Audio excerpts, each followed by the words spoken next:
우리가 함께 받은 요한계시록 13장 말씀에는 두 마리 짐승이 등장하고 있습니다. 이 두 마리 짐승 무엇을 의미하는 것일까요? 13장 1절을 보니까 첫 번째 짐승에 대해서 말씀을 합니다. 내가 보니 바다에서 한 짐승이 나오는데, 이 짐승의 정체를 알기 위해서는 우리가 지난주에 받았던 말씀 마지막 절을 돌아보는 지혜가 필요합니다. 12장 17절에 어떻게 되어 있습니까? 용이 여자에게 분노하여 돌아가서, 용이 왜 여자에게 분노했습니까? 여자가 사내 아이를 낳았는데 그 사내 아이, 즉 예수 그리스도로 말미암아 싸움에서, 전쟁에서 지고 하늘에서 내쫓김을 당하였습니다. 그래서 여자를 해하려고 입에서 물을 강같이 토해내었지만 또 땅이 그 물을 다 빨아들여서 여자를 해할 수가 없었습니다. 그 여자는 교회였죠. 그러니까 이제는 무엇을 하고자 합니까? 그 여자의 남은 자손, 누구죠? 성도들입니다. 누굽니까? 저와 여러분, 우리입니다. 그 여자의 남은 자손, 뭐라고 써 있습니까? 곧 하나님의 계명을 지키며 예수의 증거를 가진 자들과 더불어 싸우려고. 오늘 우리가 이 말씀을 잘 새겨야 되는 이유가 있습니다. 우리와 싸우려고 지금 준비를 하고, 그래서 등장하는 존재들이 바로 오늘 두 마리 짐승이라는 이야기입니다. 자, 그래서 그 용이 어디에 서 있었습니까? 바다 모래 위에 서 있더라. 왜 바다 모래 위에 서 있을까요? 그게 바로 1절에서 나오는 겁니다. 내가 보니 바다에서 한 짐승이 나오는데, 이 짐승이 왜 나올까요? 용이 우리들을, 성도들을 해하려고 불러올리는 하수인격의 무엇이라는 겁니다. 용이 무엇을 의미했습니까? 사탄이죠. 사탄이 성도들을 박해하고 핍박하기 위하여, 왜? 원한이 많습니다. 그 원한이 무엇이죠? 장차 보겠습니다. 하나님을 대적하는 것이죠.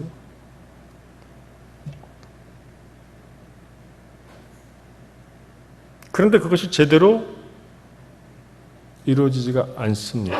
오히려 내쫓김을 당했습니다. 그러니 그 부모가 미우면 자식도 밉다 하는 얘기가 있듯이 그 여자의 남은 자손들, 우리가 어디서 살고 있습니까? 이 땅에서 살고 있잖아요. 그래서 성도들을 힘들게 박해하고 또 미혹하기 위해서 불러 올리고 있는데, 바다에서 불러 올리고 있다는 겁니다. 그래서 용이 지난주일 마지막 말씀 보니까 바다 모래 위에 탁 서 있더라. 그리고 오늘 보니까 바다에서 한 짐승이 나오는데 용이, 사탄이 불러 올리고 있다는 거예요. 이 사탄의 종이라고 하는 것을 우리가 어떻게 볼 수 있느냐? 1절 말씀을 한번 보시겠습니까? 자, 뿔이 몇 개입니까? 뿔이 10이요. 자, 뿔난 짐승들이 주로 하는 것이 무엇인가요? 들이받죠. 그런데 10이라고 하는 숫자가 의미하는 것이 뭐라 그랬습니까? 더 이상 셀 수가 없어요. 꽉 찼다는 겁니다. 그러니까 강포함으로 가득한 존재예요. 들이받기 위해서 누구를 들이받나요? 첫째는 하나님을 들이받는 겁니다. 하나님을 대적하고자 하는 존재이죠. 그리고 지금 이 바다에서 불려 올려진 이 짐승, 지금 누구와 싸우게 하려고 사탄이 불러 올렸습니까? 우리지 않습니까? 그러니까 성도들, 오늘 우리는 이 본문 말씀을 통하여 내가 성도라면 반드시 감당해야 될 숙명이 무엇인가, 좀 거창하긴 하죠. 그 숙명이 무엇인가, 성도의 숙명에 대해서 한번 우리가 생각을 해볼 수 있기를 원해요. 뿌리 열이라는 겁니다.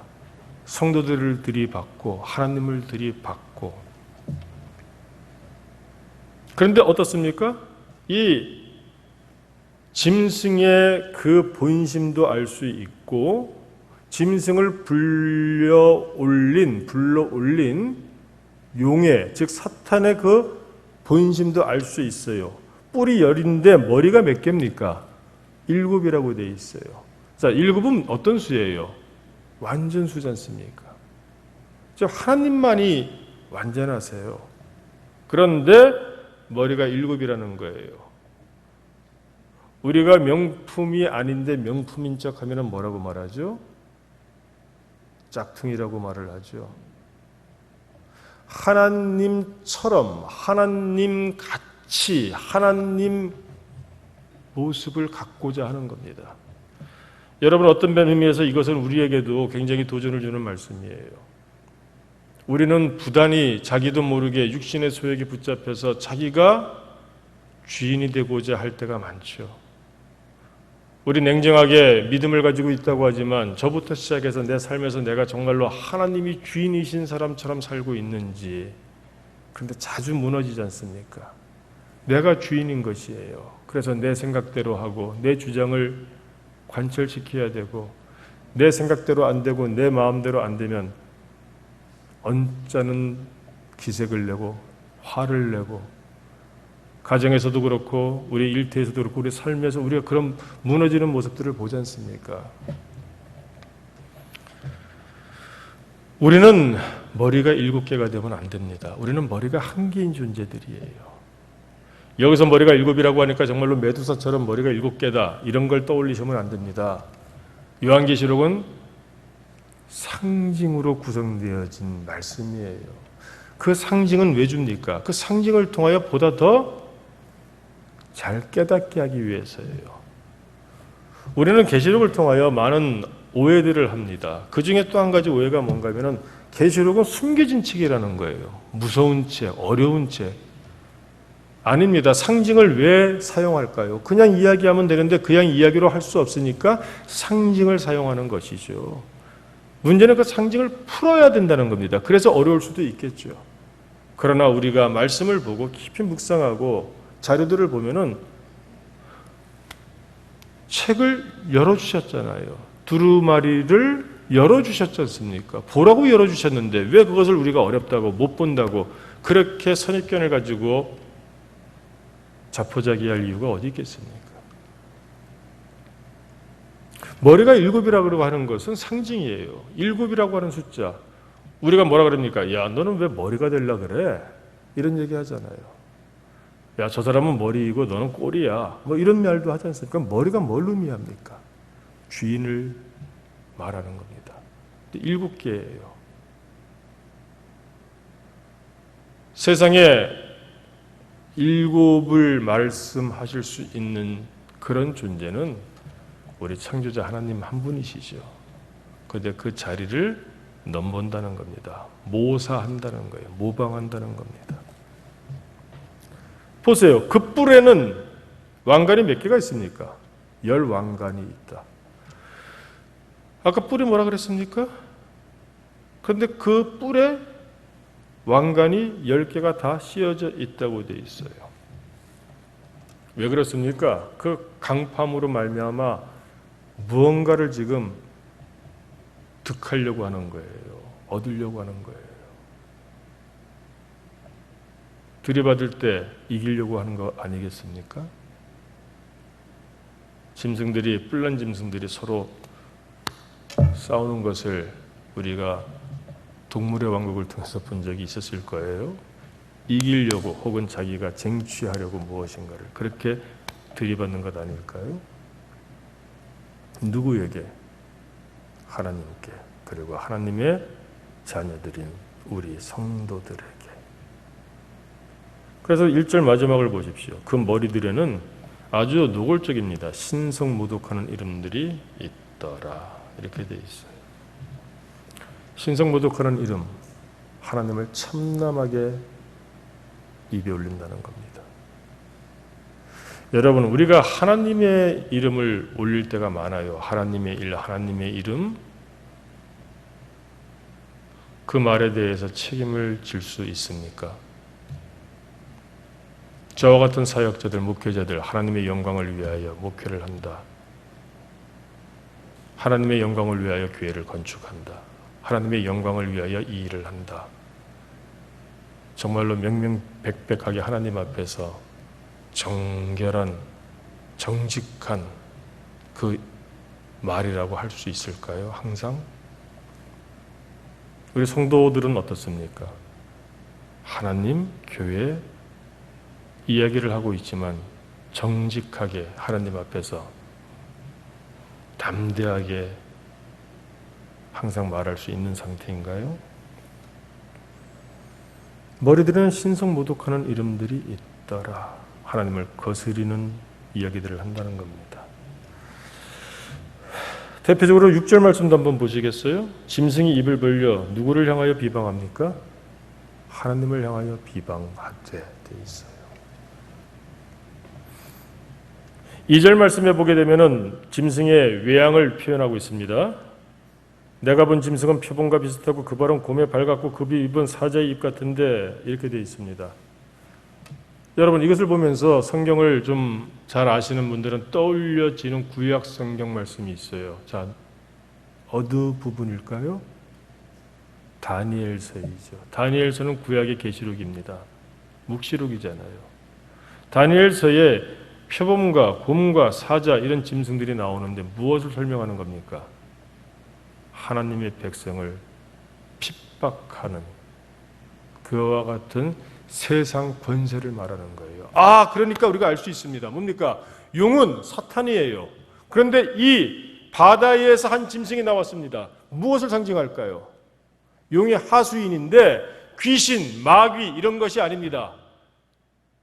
우리의 삶을 직접적으로 타격할 수 있고 흔들 수 있는 세상 권세, 세상 권세자, 세상 권력가. 그래서 쉽게 얘기하면 이런 부분을 말씀하면서 주로 등장하는 인물이 있어요. 로마의 네로 황제. 대표적으로 그렇게 말하는 겁니다. 그런데 그들이 왕이 되었습니다. 황제가 되었습니다. 요즘으로 말하면 한 나라의 정권을 휘어잡았습니다. 그런데 문제는 무엇입니까? 2절 뒷부분을 보세요. 용이 자기의 능력과 보좌와 큰 권세를 그에게 주었더라. 세상 권세를 가지고 있습니다. 능력을 가지고 있습니다. 세상을 다스립니다. 그런데 용에게서 위임받았다는 거예요. 우리가 이런 얘기를 하지 않습니까? 사탄에게 영혼을 판 사람. 그런 얘기 들어봤죠? 클래식한 책에도 그 주제로 나오지 않습니까? 파우스트가 그런 내용 아닌가요?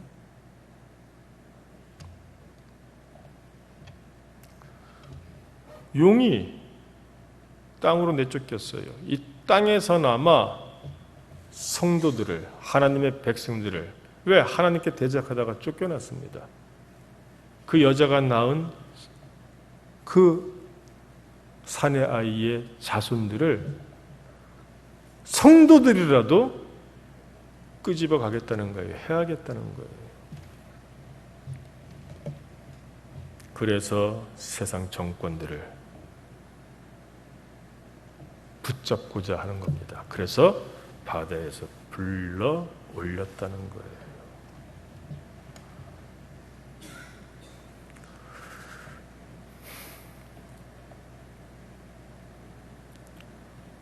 뭐 세세하게 다 하면은 시간이 너무 많이 가는데 이 정도 되면은 첫 번째 짐승에 대해서는 이해가 되시죠? 이 첫 번째 짐승이 받은 모든 힘과 권세와 능력은 바로 마귀적인 것입니다. 4절 말씀도 한번 보시겠어요? 용이 짐승에게 권세를 주므로 용에게 경배하며 짐승에게 경배하여 이르되. 그러니까 사람들이 어떡합니까? 짐승을 경배해요. 그죠? 근데 짐승을 경배하는데 이 짐승을 누가 불러 올렸습니까? 누구의 하수인이에요? 용이지 않습니까? 사탄이잖아요. 그러니까 사탄을 경배하는 겁니다. 그러면서 마치 성도들이 하나님께 하는 그와 같은 찬양의 소리를 하고 있습니다. 누가 이 짐승과 같으냐? 누가 능히 이와 더불어 싸우리요. 무소불위의 권력을 가지고 힘을 가지고 사탄적인 마귀적인 그런 행태를 보이는 그런 세상 권력들. 이것은 요즘 우리 시대로 말하면은 이 정치 시스템도 포함된다고 저는 생각을 합니다. 또는 흔히 말해서 재벌들, 그들이 마귀라는 얘기가 아니에요. 마귀가 그들을 이용하려고 하고 그들을 불러 올려서 성도들을 미혹하기도 하고, 돈에는 장사가 없지 않습니까? 또는 안 되면 핍박하려고 하고.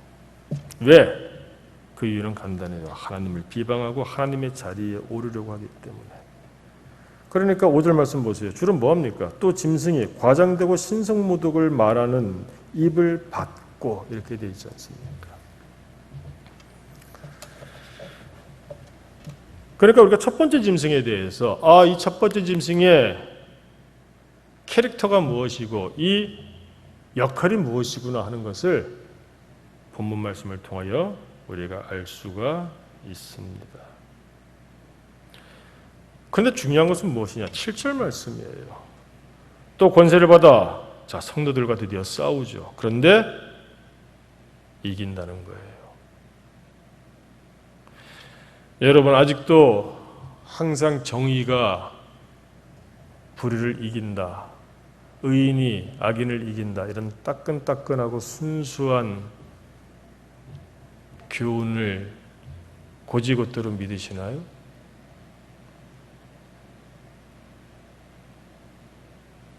그것은 장기적인 것이에요. 우리가 살면서 의인들 중에서도 얼마나 무고하게 박해를 받고 죽어간 사람들이 많습니까? 그렇다고 해서 의인들이 힘이 없다는 얘기는 아닙니다. 이게 무슨 말씀일까요?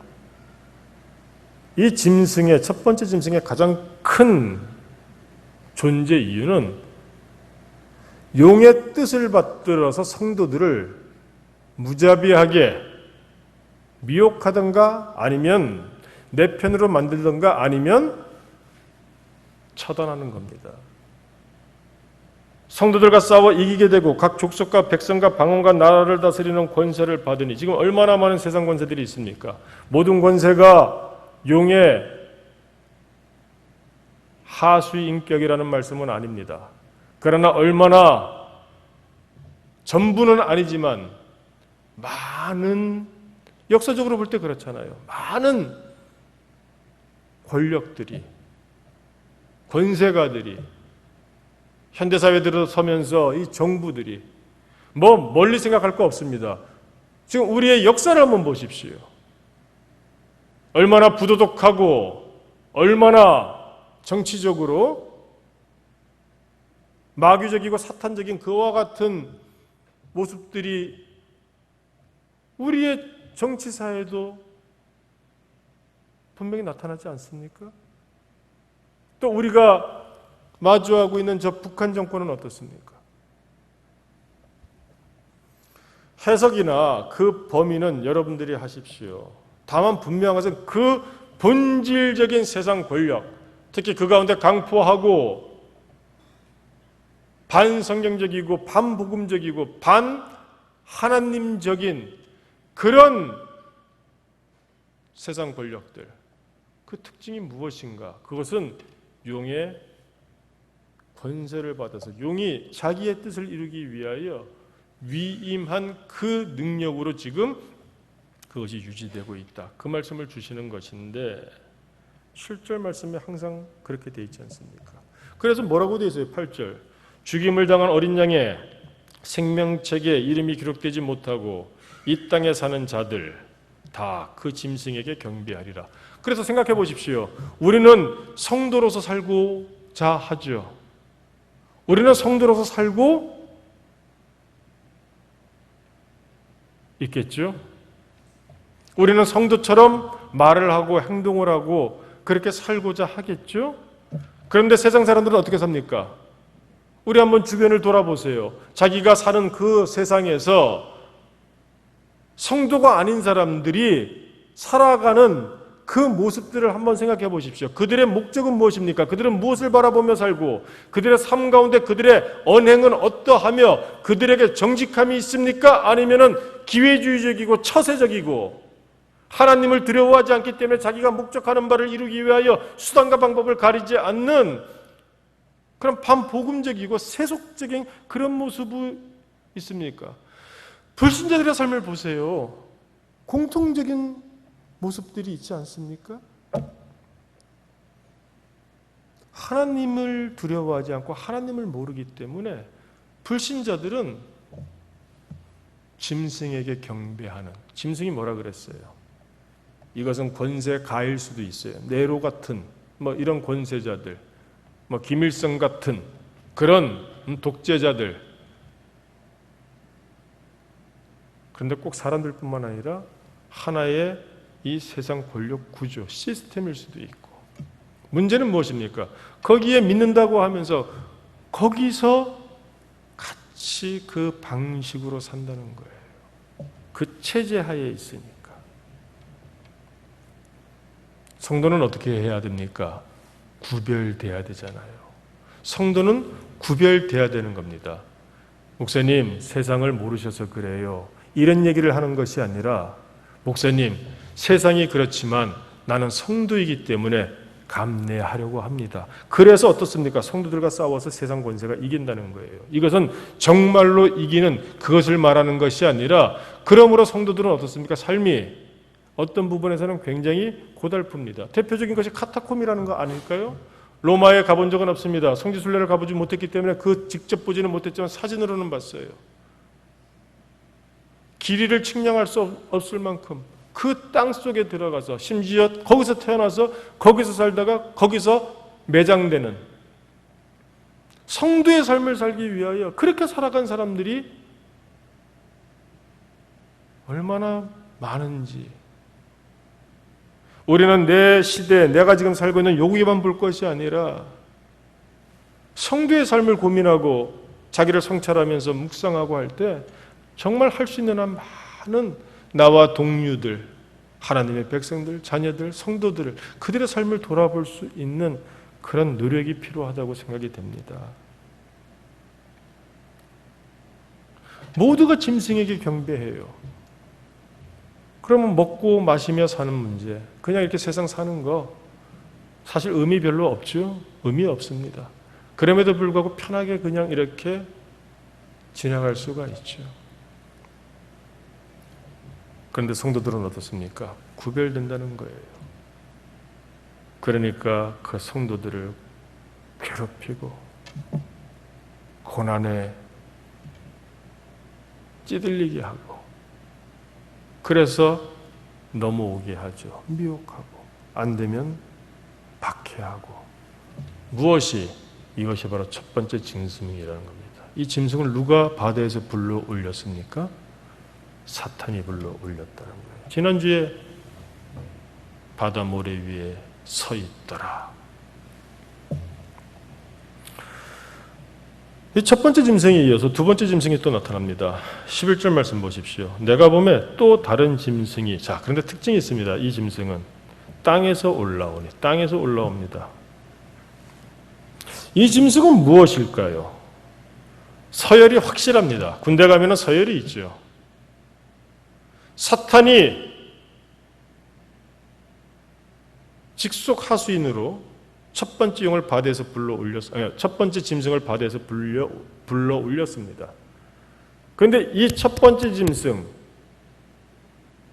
이 짐승이 하는 것을 도와주게 하기 위해서 또 한 짐승을 불러 올리는 거예요. 그게 바로 땅에서 지금 올라오고 있는 이 두 번째 짐승입니다. 그러므로 이 두 번째 짐승도 첫 번째 짐승이나 용과 그 본질적인 부분에 있어서는 통하는 그런 모습들이 있어요. 보세요. 어린 양같이 두 뿔이 있고 용처럼 말을 하더라. 중요한 것은 뭡니까? 뿔이 있습니다. 뿔에 대해서는 더 이상 설명하지 않겠습니다. 그런데 무슨 말을 해요? 저는 지금 하나님의 말씀을 대언하고 있죠. 그런데 지금 이 두 번째 이 용은 두 번째 짐승은 무엇을 말하고 있습니까? 무엇을 대언하고 있습니까? 용의 말을 대언하고 있어요. 성도들을 미혹하고. 지금 첫 번째 짐승, 그 짐승이 용을 위하여 하는 그 모든 일에 주력하기 위해서 두 번째 짐승이 불러 올려지고 있다고 하는 겁니다. 그래서 12절 말씀을 보세요. 그가 먼저 나온 짐승,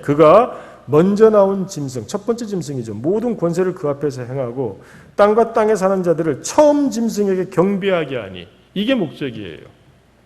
첫 번째 짐승은 용을 경배하기 위해서 그렇게 해서 불러 올려진 것이고, 이 첫 번째 짐승이 하는 그 일을 돕기 위해서, 결국은 그러니까 용을 높이기 위해서죠.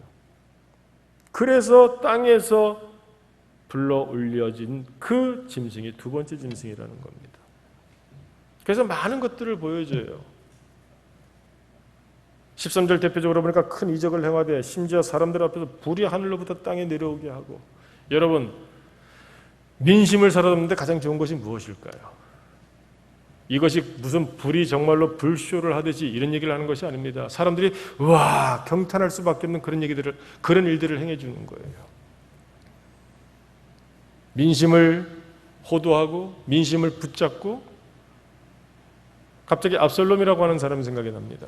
압살롬을 표현하는 그 구약 성경을 보게 되면은 백성들의 마음을 도둑질하더라 이렇게 돼 있어요.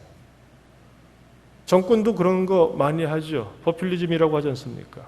많은 정권들이, 많은 국가 지도자들이, 권세가들이 그런 포퓰리즘적인 그런 일들을 행하잖아요. 그래서 국민들이 혹은 백성들이 마음을 돌이키게 하죠. 지금 그런 겁니다. 14절도 보니까 짐승 앞에서 받은 바 이적을 행함으로 땅에 거하는 자들을 미혹하며 땅에 거하는 자들에게 이르기를 칼에 상하였다가 살아난 짐승을 위해 우상을 만들라. 뭡니까? 이게 제가 보지 않았습니다만 앞에 첫 번째 짐승이에요. 지금 시간이 너무 많이 가기 때문에 일일이 다 그것을 설명을 못 하겠습니다. 그래서 첫 번째 짐승을 위하여 우상을 만드는 거예요. 이런 거 있지 않습니까? 독재자들이 있는데, 뭐 예나 지금이나, 이건 전 세계적으로 말씀드리는 겁니다. 독재자들이 있어요. 그럼 그 밑에서 아부하고 충성하는 사람들이 있죠. 그들이 뭘 합니까? 우상화 작업을 하잖아요. 그래서 동상을 만들고 막 이러지 않습니까? 여기 보십시오. 그가 권세를 받아 그 짐승의 우상에게 우상을 만들라 하니, 14절 말씀 뒷부분 보세요. 짐승을 위해 우상을 만들라 하더라. 그리고 15절 보니까 그가 권세를 받아 그 짐승의 우상에게 생기를 주어. 이것이 진짜 뭐 그것을 살아나게 하는 그게 아니라 어떻습니까? 이거 아무것도 아닌데 우상으로 만들어 놓고 찬양하는 거예요. 그러니까 그가 아니면 이 민족이 안 될 거고 없고, 그가 아니면 이 나라가 안 될 거고 없고, 그가 아니면 이 국가가 안 될 거고 없고, 우리 인민 모두가, 우리 국민 모두가, 우리 백성 모두가, 야 우리는 이분 때문에 우리는 이 은덕에 사는 것이야, 계속해서 쇠뇌시키는 거죠. 이게 생기를 넣는 거예요. 대표적인 사람이 누굽니까? 히틀러. 그 밑에 선동부장이 있었어요.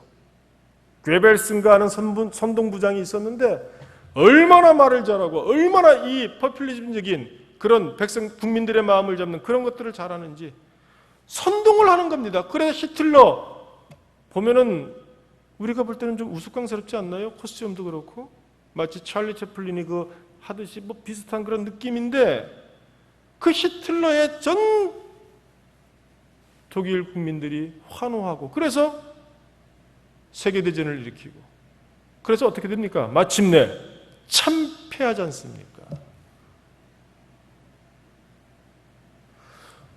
오늘 본문 말씀은 어느 한 케이스에다가 갖다 들이댈 문제가 아닙니다. 동서고금을 막론하고 세상이 움직여지는데 반 기독교적이고 반 하나님적이고 반 복음적이고 반 예수 그리스도적인 적그리스도적인 그런 모습들을 지금 상징을 담아서 우리에게 설명을 하는 거예요. 이유는 뭡니까? 그래서 성도들의 삶은 어떻습니까? 고달픈 겁니다. 우리가 교회 나오고 신앙생활하면서 잘 되기를 원해요. 형통하기를 원해요. 저도 그렇습니다. 그런데 그 이면에, 그 바닥에는 내가 이 성도로서의 이 믿음 때문에 감당해야 될 손해를 보더라도 그럼 고달프죠. 고난이 있습니다. 그렇더라도 내가 옳은 길이라면 감내하겠습니다. 이 고백이 있어야지 하나님의 사람이라고 하는 것. 그 생명책에 내 이름이 기록되어져 있니? 그 조건에 대해서 지금 말씀을 하고 있는 거예요. 15절 말씀도 보십시오. 그 짐승의 우상에게 생기를 주어 그런데 그 짐승의 우상으로 말하게 하고 또 그 짐승의 우상에게 경배하지 아니하는 자는 어떻습니까? 며칠인지 다 죽이더라.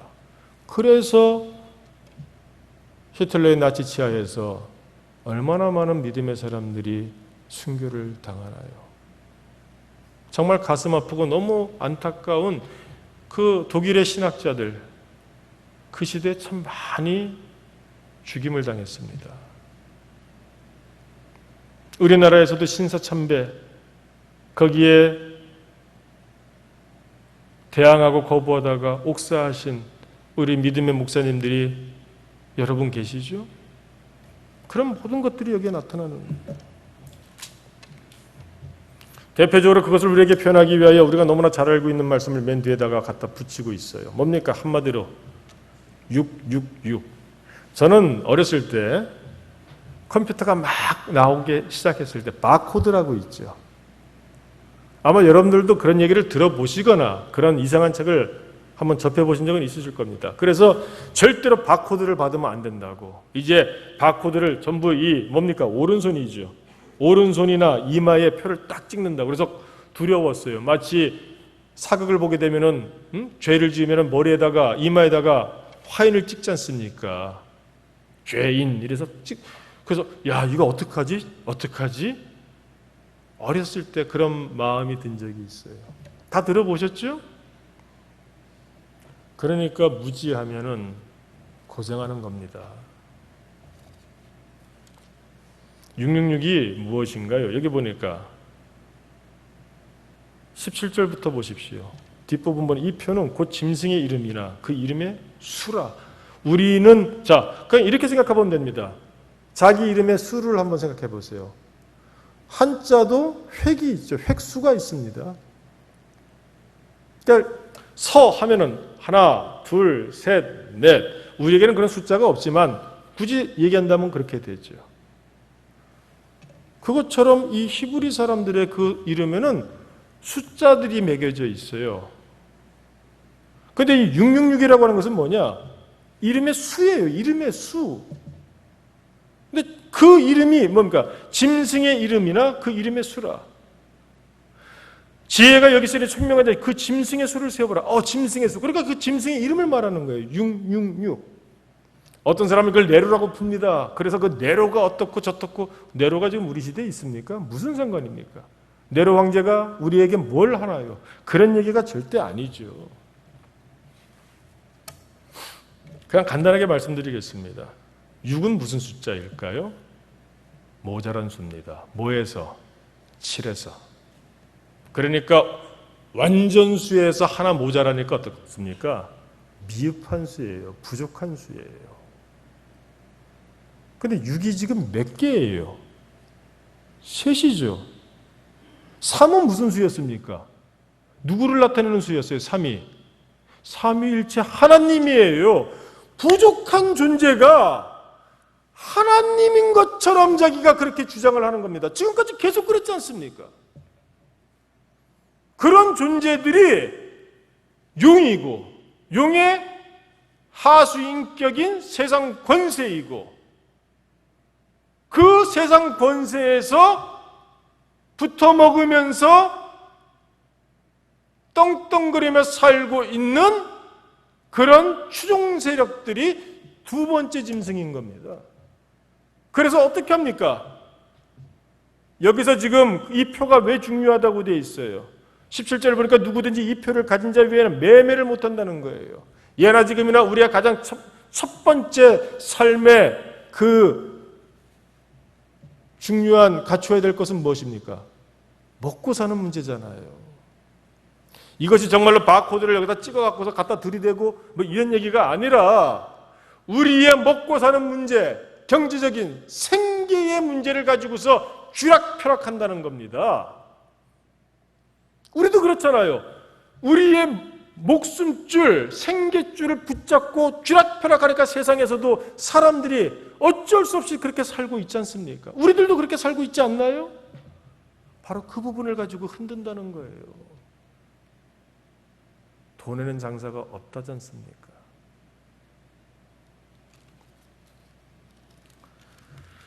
그래서 하나님을 회방하고, 그래서 성도들을 회방한다는 겁니다.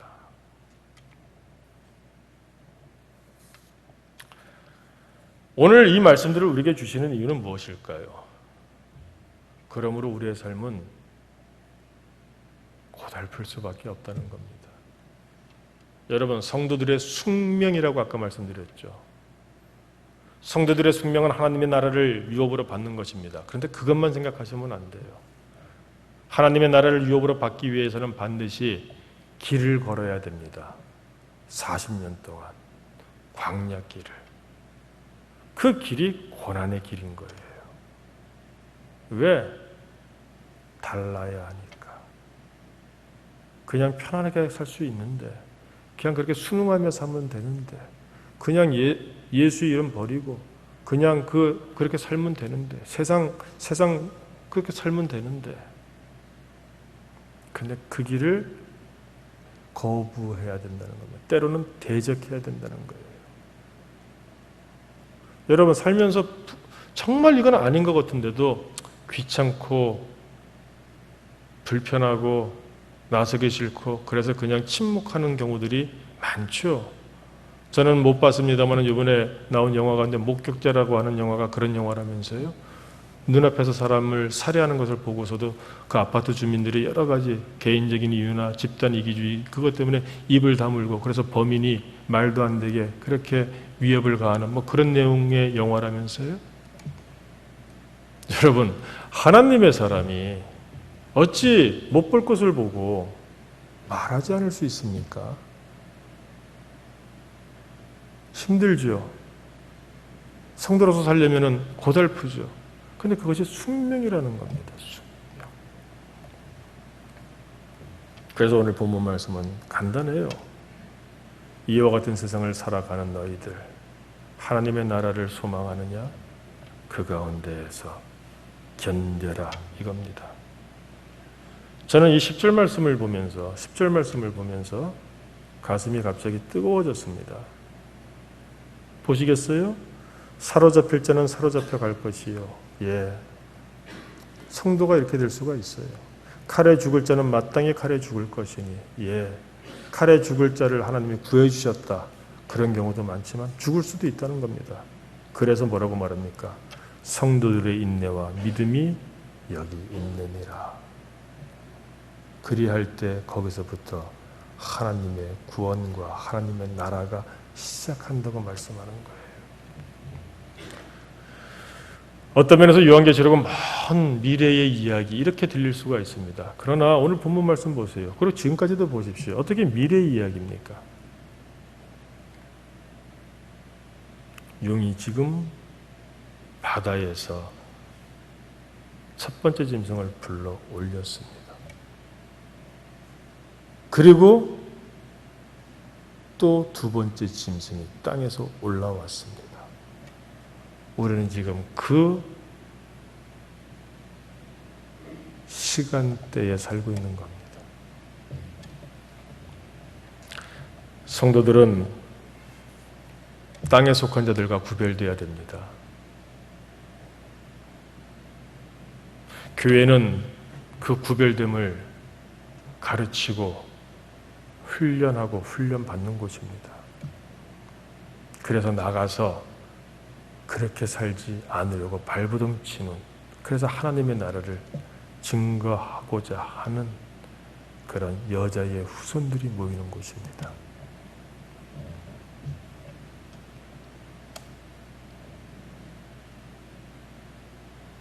하나님의 나라를 우리가 말할 수 있는 성도가 되기를 원합니다. 하나님의 나라를 오늘도 시작할 수 있는 그런 성도들의 말과 행동이 있기를 원합니다.